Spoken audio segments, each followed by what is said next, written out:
Good evening and welcome to Tucker Carlson Tonight. It's Wednesday, what they used to call Hump Day. You think you've had a stressful week. Imagine being Kamala Harris.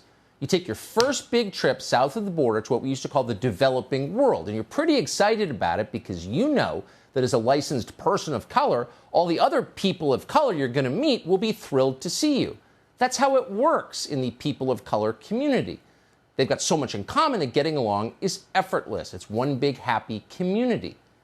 You're oppressed, they're oppressed, you'll be friends. If you're Kamala Harris, that's what you've always assumed.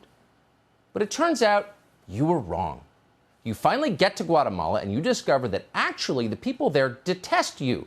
They could care less about all the glass ceilings you say you've shattered. They're not impressed by your political science degree or the fact that you once chaired the Black Law Students Association in college.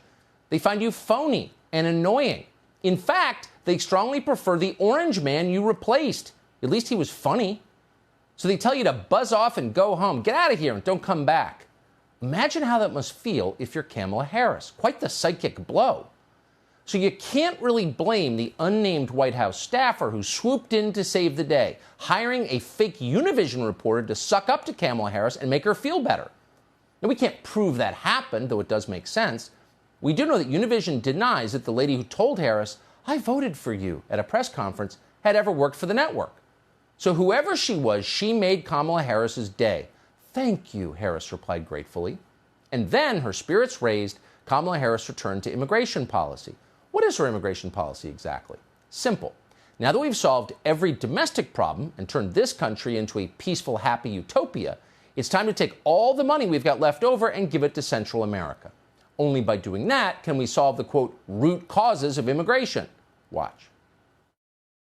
What we must do to address the root causes of migration, to address the root causes. The issue of root causes is not going to be solved in one trip. To address the root causes as though it's something that can be dealt with overnight. To feel the effects of those root causes on our shores.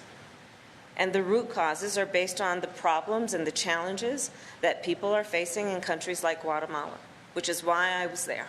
We have to address the root causes. There's a lot of root causes. So what are these root causes? Well, they include climate change, of course, violence against women, Uber shortages in Midtown over holiday weekends, and the patriarchy. Once we solve those, we're done. We've solved the problem. So it's simple. Make Latin America perfect. That's all we need to do. It shouldn't be hard. People like Kamala Harris have a demonstrated record of dramatically improving everything they touch. Take a trip on Bay Area rapid transit sometime and you'll see what we mean. Which is not to say that transforming Honduras into Monaco will be effortless. A project like that could take weeks. But no matter how long it takes, we have a moral responsibility to do it. Because as Sandy Cortez learned during her recent undergraduate days at Boston University, we're the ones who made Central America crappy in the first place. It's our fault. Everything is our fault, and especially this. What we, as a country, what the United States has not done is actually own up to the fact that we have contributed to regime change, destabilization, and interventionist foreign policy that has contributed to these awful conditions throughout Latin America.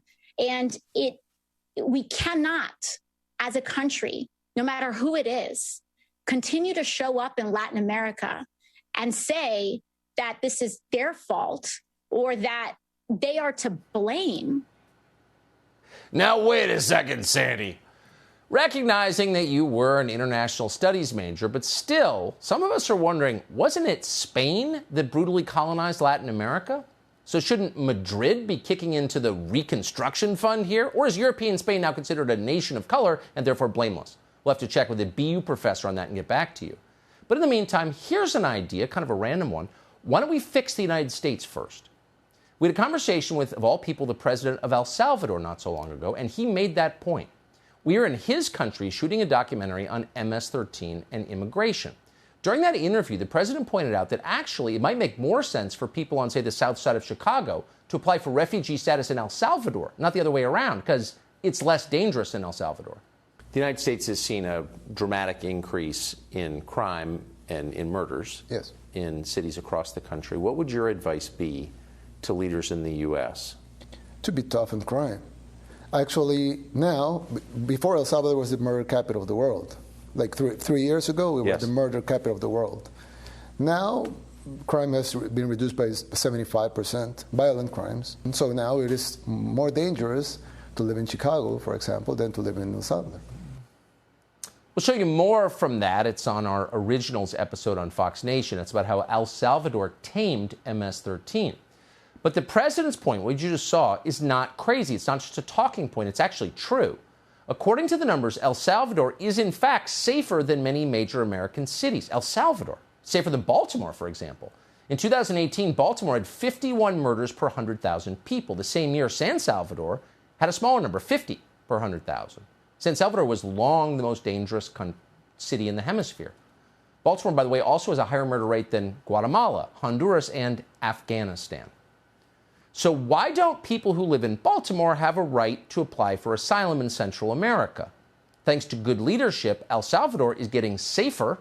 Meanwhile, thanks to people like Kamala Harris, our country is becoming far more dangerous.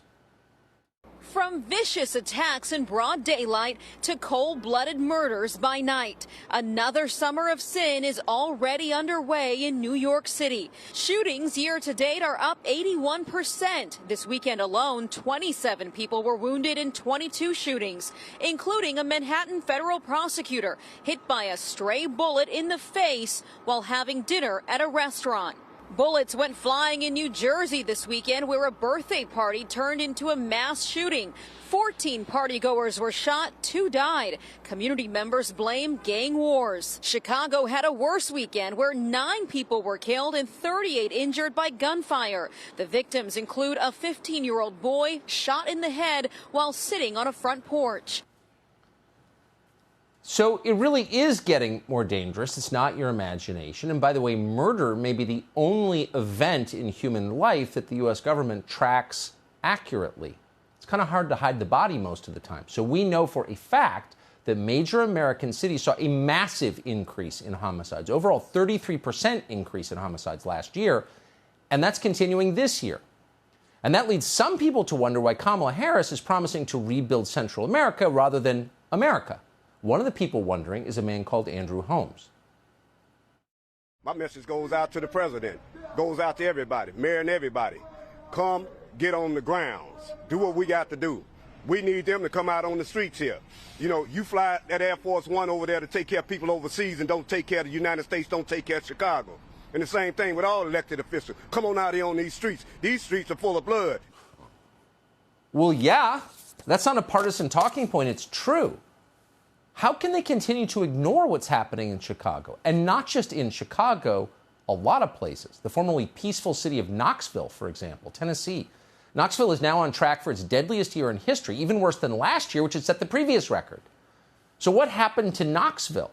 Well, the same thing that always happens to places that decline. Terrible leadership, neoliberal nonsense, frenzies of guilt-fueled professional class self-hatred, elected morons like India Kincannon. India Kincannon is somehow the mayor of Knoxville. She recently announced that she would personally join in painting a BLM mural. Quote, "I understand now more than ever it is not okay just to stand up to justice inequity," she told reporters. "We must all be actively anti-racist." Anti-racist. So what are the practical consequences of so-called anti-racism? Well, we know, we see it all around us, the consequences are more misery and more race hatred. No question about that. Ask your kids what they're learning in school. Behind the scenes, this ideology means fewer and less effective police, crime spikes, drug addicts living in the park, children murdered in drive-bys. That's all still happening across the country. In fact, it's happening more, but getting less coverage. You rarely hear the phrase defund the police these days. Why? Because normal people of all colors, of all political registrations, normal people found that slogan terrifying and deranged, because it is. So Democrats told their troops to pick a new euphemism. But the idea didn't disappear. It's still with us. Here's Congresswoman Cori Bush of St. Louis explaining that police are the real threat to public safety. I understand that people don't like the slogan. I get that, but I don't like death. I don't like black death. I don't like to keep seeing my people die at the hands of police and nothing is happening. I don't like that. So I think I can't care about people's feelings. I can't care about, if you like what I'm saying or not. My people are dying, and that's what I have to look at. My people. Where does talk like that bring us in the end? Nowhere good. But in point of fact, everything she said is untrue. A lot of people are dying in St. Louis, but not at the hands of police. What's happening there? Well, the murder rate in St. Louis has literally skyrocketed. You're now more likely to be shot to death in St. Louis than you are to be killed in Guatemala City. Guatemala City, a place that has been famous for decades for being violent. But St. Louis is now more violent. That's true. So maybe it's our country that needs the attention these days. Hey, Sean Hannity here. Hey, click here to subscribe to Fox News YouTube page and catch our hottest interviews and most compelling analysis. You will not get it anywhere else.